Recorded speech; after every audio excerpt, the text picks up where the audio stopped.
Hello viewers, मैं आपका host Shahid लखा एक बार फिर आपकी खिदमत में एक नए टॉपिक एक नई स्टोरी के साथ हाजिर हुआ हूं और मैं उम्मीद करता हूं कि आज का टॉपिक आज की स्टोरी भी आपको निहायत पसंद आएगी। तो चलें व्यूवर्स, वीडियो शुरू करने से पहले मैं आपसे रिक्वेस्ट करता हूं कि मेरे चैनल टीवी तहकीक को सब्सक्राइब कर लें, चैनल को लाइक करें, शेयर करें और बेल आइकॉन के बटन पर हल्का सा प्रेस कर दें ताकि मेरी हर नई आने वाली वीडियो टाइम पर आप तक पहुंचती रहे। तो चलें व्यूवर्स, आते हैं अपने टॉपिक की तरफ। व्यूवर्स, आज का हमारा टॉपिक है असाइलम। व्यूवर्स, पहले भी मैं असाइलम से मुताल्लिक एक वीडियो बना चुका हूं, लेकिन वो मेरी वीडियो थी असाइलम इन डेनमार्क, कि किस तरह से हम डेनमार्क पहुंच के असाइलम अप्लाई कर सकते हैं। तो आज का हमारा टॉपिक है asylum in Thailand. Viewers, Thailand एक ऐसा इंटरेस्टिंग और फेवरेट असाइलम पॉइंट बन चुका है जो तकरीबन पूरे साउथ एशिया में बड़ा फेमस है। वैसे तो श्रीलंका, नेपाल, मलेशिया में भी लोग असाइलम करने के लिए जाते हैं, पर थाईलैंड बहुत इंटरेस्टिंग और फेमस पॉइंट बन चुका है।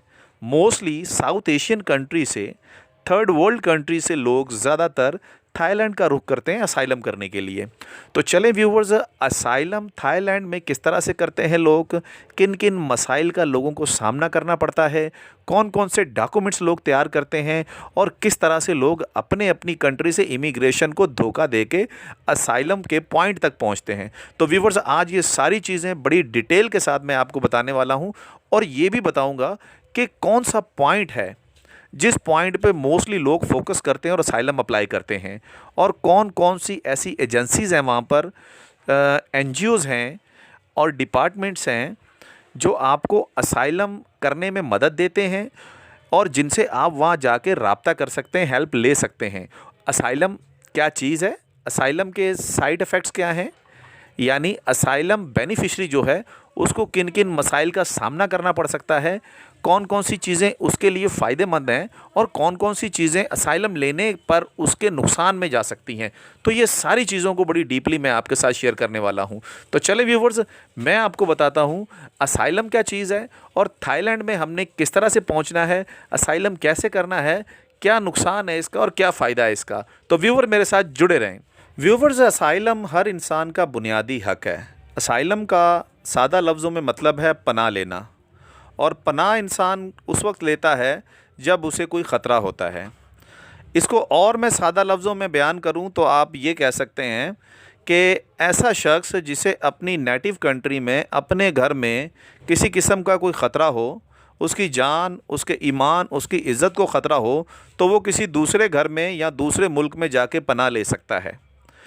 और पनाह लेना, असाइलम अप्लाई करना हर इंसान का, ख्वाह वो किसी भी कंट्री से ताल्लुक़ रखता है, ये उसका बुनियादी हक है और कानूनन उसको असाइलम करने का पूरा पूरा हक दिया गया है इंसानी हकूक़ के मुताबिक।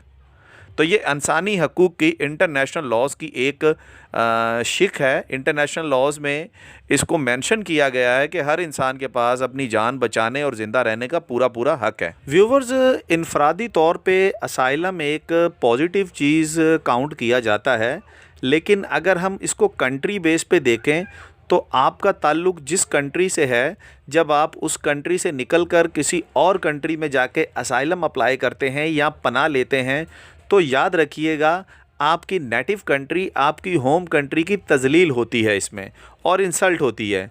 इसमें ये तासुर साबित होता है कि आपकी जो होम कंट्री है वो आपको पनाह देने और आपका तहफ़्फ़ुज़ करने में मुकम्मल तौर पर नाकाम हो गई है, जिसकी बिना पर आप इस कंट्री में आए हैं और आपने आके असाइलम अप्लाई किया है। और जो आपके पेपर तैयार होते हैं या आप तैयार करते हैं या आप किसी से करवाते हैं, वहाँ भी आपको सच्ची या झूठी कहानी लिखनी पड़ती है और बताना पड़ता है कि आप अपनी कंट्री में, अपने मुल्क में महफूज नहीं हैं। आपकी इज़्ज़त, आपकी जान, आपके ईमान, आपके माल को ख़तरा था और आपकी रियासत आपको तहफ़्फ़ुज़ नहीं दे सकी, इसलिए आप वहाँ से जान बचाकर इस मुल्क में आ गए हैं और इस मुल्क में आकर मजबूरन आपने पनाह के लिए अप्लाई किया है, यानी असाइलम के लिए अप्लाई किया है। तो इस सारे प्रोसेस को जो असाइलम का है, इसमें आपकी बुनियादी जो कंट्री है, आपकी जो नेटिव कंट्री है, उसकी तारीफ़ नहीं होती, उसकी तज़लील होती है। अगर तो आप बहुत अच्छे मोहब्बे वतन हैं, तो ये चीज़ भी आपको अपने माइंड में रखनी चाहिए। लेकिन मैं फिर उस बात पर आऊँगा, आपको अपनी जान बचाने का, अपने आप को महफूज करने का पूरा पूरा हक है। ये आपका इंसान होते हुए बुनियादी हक है कि आप अपनी जान बचा सकते हैं, आप निकल सकते हैं। ये हक आपको इंसानी हकूक़ की तंजीमें और आइन देता है कि आप किसी और मुल्क में जाके अपनी पनाह ले सकते हैं, अपनी जान बचा सकते हैं। तो चलें व्यूवर्स, अब मैं आपको बताता हूँ कि लोग किस तरह से असाइलम करते हैं और असाइलम किस तरह से किया जाता है।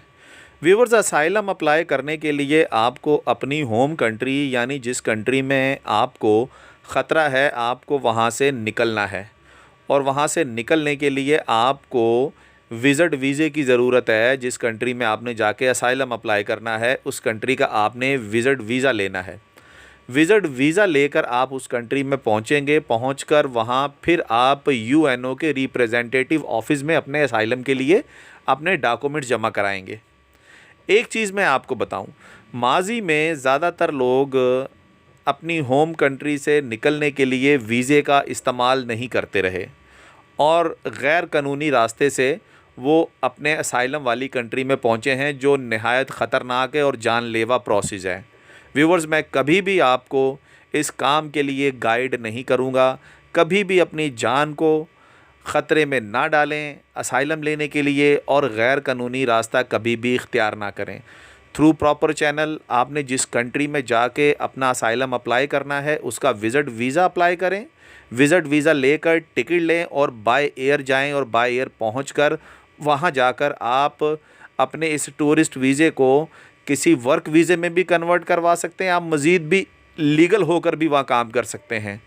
लेकिन अगर आपने सोचा ही असाइलम करने का है, तो आप विज़िट वीज़े पर वहाँ पहुंचकर अपने पेपर बना के आप यूएनओ के किसी भी रिप्रेजेंटेटिव ऑफिस में, जो आपके करीब होगा, जहाँ लोग असाइलम अप्लाई करते हैं, वहाँ आप नेट पर भी सर्च करके असाइलम सेंटर या यूएनओ के रिप्रेजेंटेटिव ऑफिस को तलाश करके आप वहाँ जाके असाइलम अप्लाई कर सकते हैं। मुख्तलिफ़ कंट्रीज़ के अंदर मुख्तलिफ़ प्रोसेस है असाइलम अप्लाई करने का। बहुत सारी कंट्रीज़ के अंदर ऐसा प्रोसीजर है, जैसे यूरोप या शेंजन की कंट्रीज़ हैं, उनमें ये प्रोसीजर है कि आप यूरोप या शेंजन कंट्रीज़ में पहुंचकर आप पुलिस से रब्ता कर सकते हैं, पुलिस स्टेशन जा सकते हैं, उनको बता सकते हैं, वो आपको थ्रू प्रॉपर चैनल यूएनओ के ऑफिस में पेश कर देते हैं कि आप अपनी वहाँ पर जाके आप अपना केस सबमिट करवाएं, और उसके बाद आपकी वो पेशी होती है, वो आपको बुलाते हैं, आपका केस सुनते हैं। तो बड़ा एक एथेंटिक, एक थ्रू प्रॉपर चैनल, एक रास्ता है जिसके ज़रिए शेंजन कंट्रीज़ के अंदर असाइलम सीकर को लाया जाता है। लेकिन क्योंकि मेरी वीडियो थाईलैंड के हवाले से है, तो मैं आपको थाईलैंड का प्रोसेस बताता हूँ, जो इन्फॉर्मेशन मेरे पास है। व्यूवर्स, जब आप विज़िट वीज़ा लेके थाईलैंड में पहुँच जाते हैं, थाईलैंड में पहुँचने के बाद आपको अपना पेपर वर्क करना है, यानी अपनी स्टोरी लिखनी है। सच्ची लिखनी है, झूठी लिखनी है, जो आपका ईमान आपको कहता है, जो आपका ज़हन आपको कहता है, जो आप स्टोरी बना के लाए हैं, आपके साथ सच्चा वाक़या पेश आया है अपनी होम कंट्री में, या झूठा आप इसको करना चाह रहे हैं, जो भी करना चाह रहे हैं आप बेहतर जानते हैं, आपका ईमान जानता है। लेकिन आपको एक स्टोरी लिखनी है पेपर पर। आपने लिखना है A to Z, जो वाक़यात आपके साथ पेश आए हैं, आपने उस पेपर पे पूरी स्टोरी लिखनी है। अगर आप अच्छी इंग्लिश लिख सकते हैं तो आप इंग्लिश में उस स्टोरी को लिख लें। अच्छा व्यूवर्स, स्टोरी लिखते हुए आप एक चीज़ का ख़ास ख्याल रखें कि जो स्टेटमेंट आप यूएनओ में जमा करवाएंगे अपनी कहानी लिखकर, उसी कहानी में से ही आपसे तमाम सवालात किए जाएंगे। अपनी जो भी स्टोरी या जो भी आपके साथ कार्रवाई पेश आई है आपकी नेटिव कंट्री में, वो आपको एक तो सही लिखनी चाहिए, सच लिखनी चाहिए।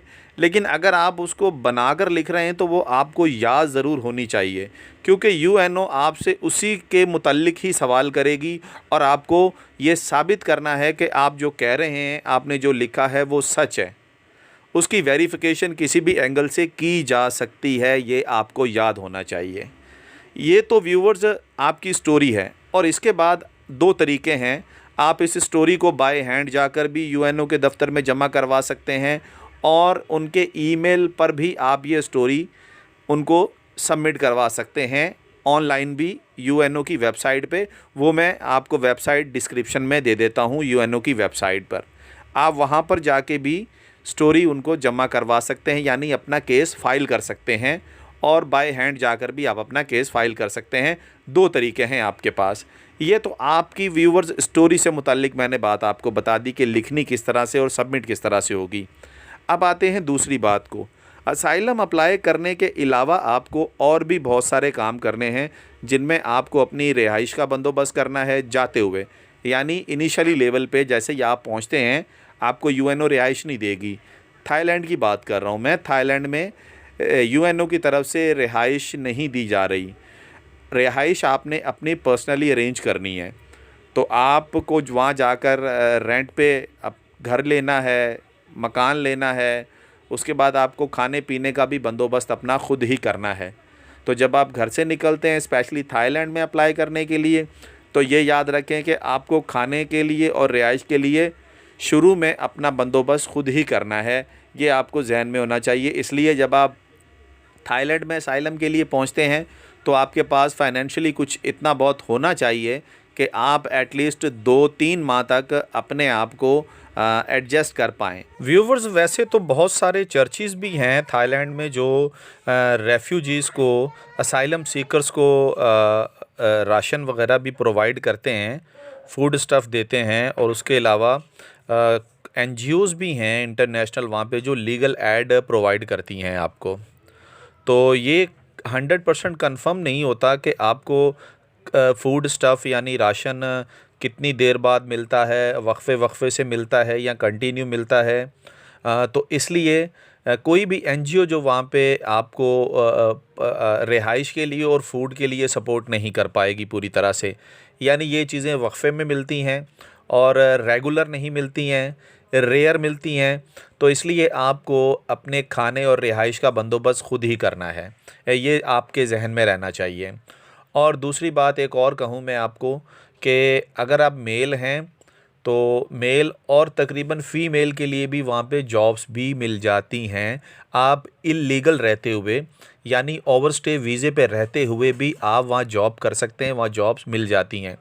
मोस्टली वहाँ पे शूटिंग्स होती हैं, पार्टीज़ होती हैं, फंक्शंस होते हैं, और जो प्राइवेट शिप्स होते हैं इन पे जो फंक्शंस वगैरह, प्रोग्राम्स वगैरह होते हैं, वहाँ पे लेबर की ज़रूरत रहती है। और थाई लोग जो हैं वो जो इल्लीगल लोग रहते हैं उनको भी रख लेते हैं। लोगों के काफ़ी ताल्लुकात वहाँ बन जाते हैं। तो फ़ीमेल और मेल दोनों वहाँ पे अपना गुज़र बसर करने के लिए थोड़ा बहुत पैसा कमा लेते हैं। तो वहाँ पर ये भी पॉसिबल है, जिस वजह से असाइलम सीकर काफ़ी तादाद में वहाँ बैठे हैं और वो नौकरियाँ कर रहे हैं और अपना पेट पाल रहे हैं, और उनके केस भी यूएनओ में चल रहे हैं। तो वहाँ पे रोज़गार का भी इंतज़ाम हो जाता है किसी हद तक। और इससे हटकर फिर जो चर्चेज़ हैं वो भी गाहे बगाहे 10 दिन बाद, 15 दिन बाद फूड वगैरह भी यानी राशन वगैरह भी देते रहते हैं। और एनजीओज़ भी जो वहाँ पे हैं, जो आपका पेपर वर्क करने में भी आपकी मदद करती हैं, यानी लीगल एड भी आपको देती हैं। मैं उन चंद एनजीओज़ का ज़िक्र भी कर देता हूँ, और उनको मैं उनके नाम स्क्रीन पर भी आपको मेंशन कर देता हूँ, और डिस्क्रिप्शन में भी मैं उनके नाम लिख दूँगा ताकि आप कांटेक्ट कर भी सकें उनसे और आपको आसानी हो, किसी मुश्किल का सामना ना करना पड़े। तो व्यूवर्स, ये तमाम चीज़ें आपने थाईलैंड में असाइलम के लिए जब जाना है तो याद रखनी है। और एक चीज़ और जो आगे जो मैं शायद पीछे मैं नहीं मेंशन कर पाया, वो मैं आपको ये बताना चाहता हूँ कि जब आपका केस सबमिट हो जाता है तो उसके तकरीबन महीने बाद आपको उसका रिप्लाई आता है कि आएँ जी, अब आके मज़ीद आप पेश हों। तो आपकी कुछ 2-3-4 पेशियाँ भी हो सकती हैं, आपको बुला सकते हैं गाहे बगाए। इस दौरान वो आपका केस वेरीफ़ाई करते रहेंगे, उसको जज करते रहेंगे। तो उसके बाद आपको रेफ्यूजी स्टेटस मिल जाता है। 6 माह बाद मिलता है, 8 माह बाद मिलता है। जल्द ही आपको रेफ्यूजी स्टेटस मिल जाता है, फिर आप रेफ्यूजी काउंट होते हैं। और आपको एक यूएनओ की तरफ से रेफ्यूजी कार्ड भी इशू होगा, जिस पे लिखा जाएगा कि यू आर द रेफ्यूजी, कि आप रेफ्यूजी हैं। तो वो कार्ड यूएनओ से आपको 6 माह 7 माह तक मिल जाता है। उसके बाद आप रेफ्यूजी तस्वुर किए जाएंगे थाईलैंड के अंदर, जो कार्ड आपकी वहाँ हेल्प करेगा।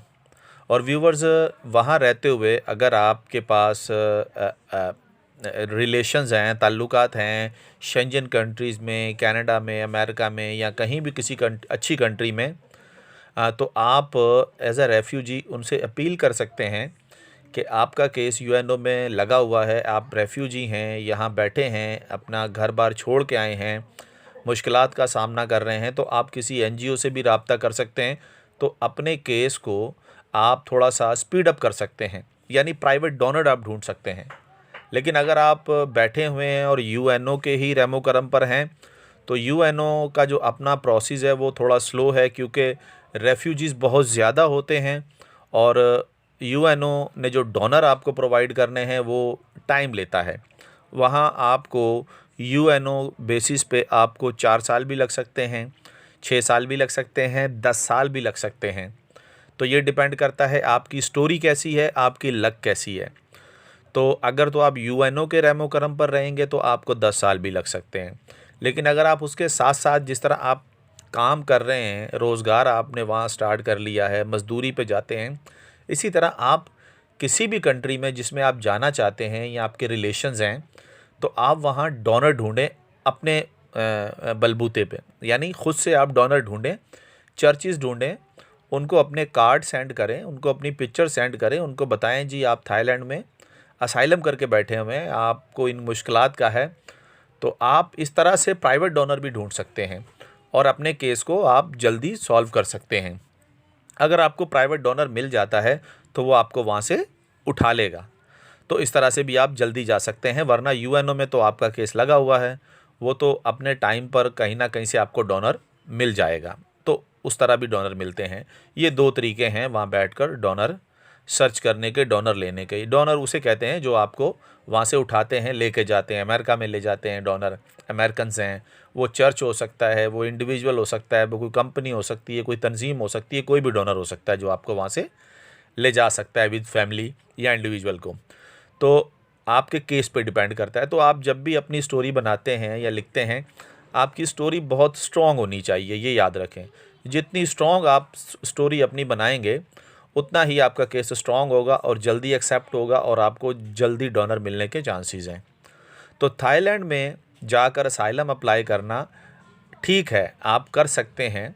आपकी स्टोरी स्ट्रॉन्ग होनी चाहिए, आपके पास फाइनेंशियल कुछ पैसे होने चाहिए, आप जाकर रिहाइश का बंदोबस्त कर सकें, आप अपने लिए खाने पीने का बंदोबस्त कर सकें। तो ये बुनियादी चीज़ें आप यहाँ से जब असाइलम के लिए निकलते हैं ये आप करके निकलें, ताकि आपको पता हो कि कुछ चंद महीने शुरू में आपको कुछ दिक्कत हो सकती है। वहाँ पर जाकर आपने अपने खाने का इंतज़ाम करना है, अपने रहने का इंतज़ाम करना है। आपको 2 साल भी लग सकते हैं असाइलम के, 4 साल लग सकते हैं, 10 साल भी लग सकते हैं। तो मेंटली तौर पर आप प्रिपेयर्ड होके जाएं कि आप थाईलैंड में असाइलम करने जा रहे हैं। और बाज़ औक़ात ऐसा भी होता है कि थाईलैंड में जो थाई पुलिस है वो क्रैकडाउन भी शुरू करती है, क्योंकि जब ईयरली ये मैं कह सकता हूँ कि साल में एक आध बार पुलिस वहाँ पे ज़रूर क्रैकडाउन करती है, क्योंकि जब तादाद बढ़ जाती है, असाइलम सीकर वहाँ के मकामी लोगों के लिए प्रॉब्लम क्रिएट करते हैं। यहाँ कहीं से इंटरनेशनली या आपकी कंट्री की तरफ से कोई कंप्लेन जाती है या एप्लीकेशन सबमिट करवाई जाती है, या थाईलैंड अपने तौर पे कोई ऑपरेशन शुरू करता है, तो उसमें आपको पकड़ धकड़ का सामना भी करना पड़ सकता है, ये भी ज़हन में रखिएगा। तो जब भी आप असाइलम करने के लिए कहीं बैठे हुए हैं तो आपको चौकन्ना होकर बैठना है और इंतज़ाम करके बैठना है, ताकि आपको दुश्वारी का सामना ना करना पड़े। तो व्यूअर्स, थाईलैंड में असाइलम का रेशो बहुत ज़्यादा है, असाइलम एक्सेप्ट होते हैं, लेकिन फिर कहूँगा कि आपकी स्टोरी बड़ी स्ट्रॉन्ग होनी चाहिए जिसकी बुनियाद पर आप असाइलम कर रहे हैं। और इसके अलावा व्यूअर्स, मैंने डिस्क्रिप्शन में भी 1-2 एनजीओज़ के लिंक्स दे दिए हैं जो थाईलैंड में आपको लीगल एड प्रोवाइड कर सकते हैं, आपकी बहुत ज़्यादा मदद कर सकते हैं। और कुछ चर्चिज़ के भी लिंक मैंने दे दिए हैं जो थाईलैंड में हैं, आप उनसे भी राब्ता कर सकते हैं। लेकिन फिर मैं यही कहूँगा कि आपने 100% चर्चिज़ और एनजीओ पे नहीं रहना। आपने जाते हुए अपने पास थोड़े बहुत पैसे रखने हैं ताकि आप 2-3 महीने तक अपना गुज़र बसर खुद से कर सकें। एक बात, और आपने अपनी स्टोरी स्ट्रॉन्ग बना के लेके जानी है ताकि आपका केस अच्छा साबित हो, यूएनओ आपके केस को चेक करे तो आपकी जो स्टेटमेंट है, आपकी जो स्टोरी है वो स्टडी करने पे सच साबित हो और अच्छी लगे, आपका केस स्ट्रॉन्ग होना चाहिए। तो इस हवाले से मैं कहूँगा कि थाईलैंड में ज़्यादातर लोग जा रहे हैं, तो थाईलैंड में यूएनओ इब्तदाई तौर पे आपको कोई ऐड वगैरह नहीं देगी, कोई आपको रिहाइश नहीं देगी, कोई कुछ नहीं देगी, इसका बंदोबस्त आपको ख़ुद करना है। तो व्यूवर्स, ये आज की थाईलैंड में असाइलम करने के हवाले से वीडियो थी। मैं उम्मीद करता हूँ कि आज की ये वीडियो असाइलम के मुतालिक, असाइलम लेने के मुतालिक, वहाँ रहने, अप्लाई करने और फिर आगे निकलने, डोनर ढूंढने, इसके मुतालिक आपको इन्फॉर्मेशन मिली होगी और आपने ज़रूर इससे फ़ायदा उठाया होगा। तो व्यूवर्स, अब तक के लिए इतना ही। अपने होस्ट शाहिद लखा को इजाज़त दीजिए। अल्लाह हाफिज़।